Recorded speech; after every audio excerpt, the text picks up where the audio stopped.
Good morning, coming to you from the Eccles Theater in downtown Salt Lake City, and I'm here for a special event to check out some of the stagecraft and the magic and to see one of the cool puppets from the show Life of Pi. So if you don't know what Life of Pi is, there's a book and there's also a movie. I'm going to read you a quick expert here. It's based on a best-selling novel that sold more than 15 million copies worldwide.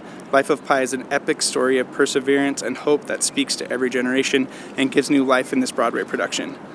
It's told with jaw-dropping visuals, world-class puppetry, exquisite stagecraft. There's also some really cool projection as well. And it creates this breathtaking journey that will leave you filled with awe and joy. So we got a chance to see Life of Pi when it was on Broadway last year, about a little bit ago. And I'm really excited for the tour to be coming here to Salt Lake City. It is a show that's kind of unlike anything else. Many people thought it was like a musical. It's not really a musical, though it does have really awesome music in it. If I remember correctly, the stage just kind of morphs right before your eyes with the use of projection and the use of some automation and the stage moving around as well. The stagecraft and the projection and the music and everything, it's very cinematic, and it's one of the best use cases for projection that I've actually seen. So Life of Pi got here to the Eccles yesterday, April 1st, and it's running through April 6, 2025. Okay, so I'm gonna head in. I can't wait to see what the cool things they have to show us at this event, and hopefully get to see some of this stuff up close and show you as well. This is Victor Hamburger. He is the Vice President of the Mountain Area for Broadway Across America. Life of Pi, as many of you know, is the unforgettable epic tale of adventure, and the winner of 3 Tony Awards and the Olivier Award for Best Play. Lolita Chukbarty's stage adaptation of Life of Pi opened to critical acclaim on the West End in London, on Broadway in New York, on tour in the UK, Ireland, Toronto, and in Mumbai. And this week, here at Eccles Theater in Salt Lake City. First, they brought out the puppet captain, Betsy Rosen. Next, they brought out the resident director and lift captain, John Hoche. And next, they brought out the actor who plays Pi, the star of the show. And his name is Taha Mandwala. Give us a primer. What is Life of Pi about? What can these audiences expect? Life of Pi, we like to consider it a theatrical event. Oh, hi guys, how's it going? It's a theatrical event, so it's got all the grand scale, I think, of a big budget musical, but then it also has the heart and the beautiful writing and acting of a kitchen sink drama. So you kind of get both, the best of both worlds. I think it is the epitome of everything that theater, our version of Life of Pi is the epitome of what theater is about. You know, the stagecraft, the different art forms that we use, the new technology that we use, all of that kind of comes together to make a really incredible theatrical piece. And it's the story of Pi Patel, who, you know, is a young boy who is looking for a better life. He's traveling across the ocean with his family and a whole menagerie of animals because his family ran a zoo in Pondicherry, India. He comes across unfortunate circumstances and he finds himself alone, per se, sort of, on a lifeboat with a zebra, an orangutan, a hyena, and a royal Bengal tiger. And I'm sure Taha will talk more about it, but it's an incredible story about faith, perseverance, storytelling. It's got so many different aspects of it to talk about. A little bit about the show. It started in England in 2018.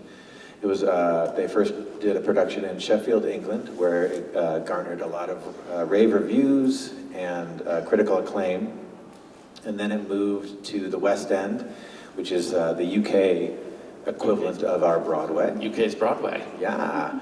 And something really interesting happened there. It extended many times. It was a huge success, and it was nominated for multiple Olivier Awards, which is kind of the UK's award for theater excellence. And the really incredible thing that happened that had never happened before was Richard Parker, who is our tiger, was nominated for Best Supporting Actor. And that's pretty incredible because it was he is a character that is represented by a puppet, and he is also represented by multiple puppeteers. So all the puppeteers were nominated as a whole and identified and praised as a single character. So that's a huge deal. Yeah. And they won, by the way. Yeah. So that's really incredible. And then once it moved from the West End, it came to the United States, where it did its out-of-town tryout, as they call it, like a pre-Broadway production up in Massachusetts, where Betsy joined the cast. Yes, we can all applaud for Betsy. Betsy's amazing. Let's give a round for Betsy. And it did its pre-Broadway production there, and then came down to Broadway, where I joined it, and also Taha joined it. And we had a wonderful run. We garnered a few Tony Awards, which is very cool. Yes. And made a lot of people get emotional too. Yeah. And here we are now, going across this incredible country, bringing this show to multiple venues, like this beautiful one that we are in today. But not only that, the show has had productions in Dubai, in China, in Korea, and it's just continuing. Toronto it was just in, and the UK has a tour as well. So much like the book and much like the movie, the theatrical version is also becoming somewhat of a global sensation, which is very exciting to be a part of. And we're just happy to be here in Salt Lake City. And John, you were previously another global sensation. Yes. About years ago, I was in a production of a show called War Horse, which is kind of which is really nice. It was an incredible show. They're actually doing a tour now, like kind of an anniversary tour of it in the UK. So hopefully that'll come here. But that also, it's very interesting about that show is some of the original cast and the original puppeteers in the original production of that kind of spawned on to become the next generation, as it were, of puppet performers, puppet designers, puppet creators. Finn Caldwell, who is the puppetry and movement director of the show and has helped design the show with the puppets with Nick Barnes, was in the original production of that. So it's kind of like, there's a bit of a lineage from War Horse to this show. Sure. And John, in this new capacity as resident puppetry director, how do you collaborate with all the others on stage? Well, we've had incredible people come over from Broadway and the UK to kind of help us build the show, and then I work really closely with Betsy to maintain the show and make sure that the artistic vision of the show is kind of kept intact as we travel across the country. And then, sometimes we have to rehearse and train new puppeteers or bring new actors into the fold as I think theater is a living entity, and sometimes people have to take vacations or, get a little under the weather, so we're always kind of bringing people in and out. And it's kind of been a really incredible task, and I owe a lot to Betsy. So. Tell us a little bit about Pi. Yeah, so Pi, or Paseen Molitor Patel, you meet, is a 17-year-old boy from Pondicherry, India, and I love this character more than anything I've ever done in my entire life, because I feel like Pi is a character written from and by the divine. He is someone who just has this ocean of curiosity underneath him, for better and for worse. That's what leads his mind and his soul. I think he's a student of life. I think he loves people, and not necessarily the most academic smart, but is wise beyond his years, and just finds a lot of vitality in nature, in people, in God, and different iterations of God. And you also get to see his arc through the show as he's tested through this incredibly perilous and traumatic experience, and how he's a representation of how we call upon these things, how we call upon faith, how we call upon our own resilience, and how we call upon the people in our lives that shape us, the people that have gifted us with knowledge and wisdom and fortitude and all of these things in the moments where we need it most. I think he's a wonderful example of that, and how we can call upon all of these things to bring ourselves to salvation. What is it like sharing the stage with, you know, obviously a Tony or Olivier Award-winning tiger every night, and such extraordinary puppets and those amazing puppeteers that make it happen? Yeah, I mean, he's way above my pay grade, that's for sure. But, so the process of interacting with a puppet is very, I love to say there are two brains that activate at the same time. So you have the technical brain, which is like you are acting just like you would be acting alongside of another person. The puppet has its own opinions, it has its own needs, it has its own way of communicating. And so you have to, in the same way that if you were watching a regular show between two people, you have to listen and you have to respond on both sides. And so in that way, acting alongside Richard Parker is an exercise of just call and response, listening and responding. But the imaginative side of acting alongside what you try to imbue as a living, breathing tiger is like a full exercise of childhood wonder and imagination at its peak. We don't try to Disney-fy the relationship. We try to give it the high stakes and the respect of nature that these animals deserve. Can you tell us a little bit about Richard Parker and how the puppeteers work together? Yeah. Hi, everybody. So we have an incredible team of puppeteers who work tirelessly to continuously try and perfect and inch closer and closer to making Richard Parker feel like it's his own identity and entity. As you see here, so we have a team of 8 puppeteers that rotate through all the different puppets throughout the show. So on any one night, there are 3 puppeteers that manipulate Richard Parker. There is a head puppeteer, there is a heart puppeteer, the person inside, and then there is a hind puppeteer who is behind the tiger right now. You can't even see them. You can see their arm right there. So each of these positions has a technical and sort of an emotional element that they bring to bringing Richard Parker to life. The head puppeteer technically is in charge of manipulating the head, and then they also hold a handle on the back of the cage there to keep communication with the other 2 puppeteers. There's an ear trigger and a mouth trigger that they can manipulate as well, technically, and those little bits also help give us some emotion to Richard Parker.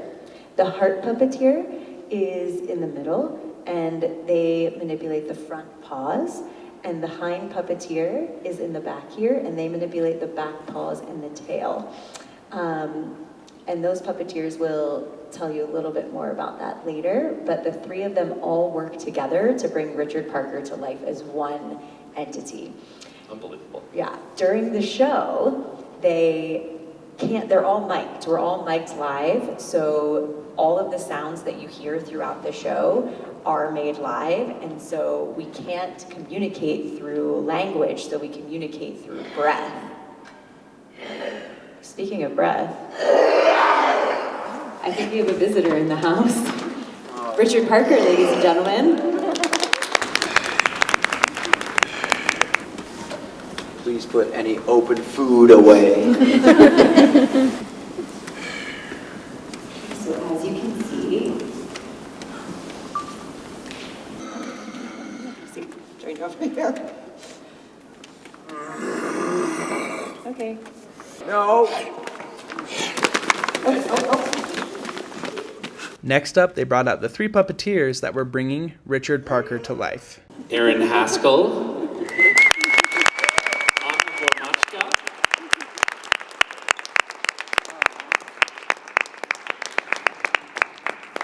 and Annalie Gordner. How are you? I'm the hind puppeteer, so my job is keeping rhythm in the back legs, and I have the emotional indicator of the tail. Hi, good morning. I am in the middle of the tiger, and I have my hands on the front 2 paws, so I operate the front 2 paws, bringing kind of weight and gravity into the chest and through the arms. I also am in the middle between the head and the tail, so kind of help to serve as a conductor of communication through the body of the tiger. And I'm Aaron Haskell, the tiger head. I consider like the head puppeteer as like the first observer, which then we do a puppetry, what's called passing the ball. So I react to something that you can, so the audience can see where to look, like, oh, he's looking over at this thing, or how he's reacting to Pi, which then transfers to the heart, where you see its breath change and everything, and then eventually moves on to the hind, where you see the emotional tail flick of whether he's happy or scared or sad or mad. And then that usually gets passed all the way back to me through the heart again, to where we just kind of keep on doing that back and forth on stage. We all come from different physical backgrounds, and I think one of the keys for our survival physically and mentally through this whole process is our physical practices outside of Life of Pi Land. I personally do a lot of yoga and come from a dance background, so try to dance when I can. Also, getting to go to all these new cities and just walking around and moving our bodies kind of in space. Anna can speak for herself, but she comes from a tumbling background. So we all kind of have our own, and Taha comes from a parkour background, Erin also comes from dance. So we all like have our different movement modalities that help us, and also we have a PT that travels with us on tour, and she has been really helpful in kind of being able to articulate more specifically what might be useful for us to incorporate into our personal movement regimens. Just like with any animal, their tails have a lot of personalities, so when Richard Parker's hunting, his tail will go up. If I get a cue from Aaron that Richard Parker's scared, I might tuck the tail. If he's waiting in anticipation, I'll wag it, kind of like a dog. So yeah, I find a lot of personality back there. After hearing from some of the cast and creatives, we got to ask some questions, and I was lucky enough to ask a question of my own. The question that I asked was for Taha, and I wanted to know what it was like to bring the character of Pi to life. It's such an emotionally charged, emotional roller coaster kind of a role, and it's interesting to me to know more about how he brings that life into the character 8 times a week. Performing the subject matter, I think a lot of that is trying in my heart to find honesty as much as I can. When you put yourself in these circumstances, it's hard not to reflect on the people in your own life. What does it feel like to lose people who are near and dear to you? What does it feel like to be at the precipice of fear and near-death experience and all of these things? And it is definitely a labor of love, for sure, and I reach into deeper parts of myself, but there's also technique that I've learned over the years that is involved with this. A lot of it is how you hold your body, how you hold your posture, how you engage your breath, how you even place tension in your eyes and like different things like that. So there's a lot of technique that I've learned to maintain consistency with this, because it's not just the one performance I have to do, that's multiple performances of the same quality and caliber throughout the week.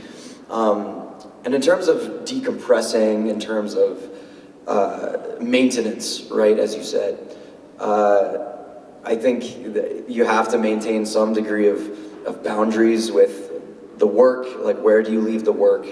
But I also think there's something really beautiful about the show that I've been noticing more and more after every single night of doing it. And I get to the point where I need to get, and the tears are real. You know, I'm overwhelmed by the power of this story night after night. I've done this 100 times, and I'm still just, every night feels fresh and new, and I think there's always something, like a really beautiful takeaway that I take and internalize into my own life that leaves me feeling a little bit grounded when I leave, and I can take that breath of ease at the end of the show because of what I was discussing before about the show kind of changes how you think about spirit. And yeah, I think there's a battery inside of myself that even though I'm expending so much physical energy, by the end there is something that's very full. So how cool was that event? It was so neat that they did that they brought out the cast and some of the creatives and some of the puppeteers to be able to show us a little bit more of how they bring this theatrical event of Life of Pi together. So cool to see and learn more about the projection and the puppets and the actors and the automation and all the really cool things that really help bring this world of Life of Pi to life here at the Eccles. It's so cool to see a show like this more fully realized here in Salt Lake City. It feels like they brought so much of Broadway to Salt Lake City, and I'm excited to go check it out. I'm going to see the show tonight, and it's the first time I've seen it since it was on Broadway. I haven't seen it on a tour yet, so it'll be interesting to see what the differences are between the tour and between Broadway. So pretty excited to go check it out. Thanks for watching this video and seeing a little bit more of the behind the scenes of the Life of Pi North American tour, and we'll see you in the next one.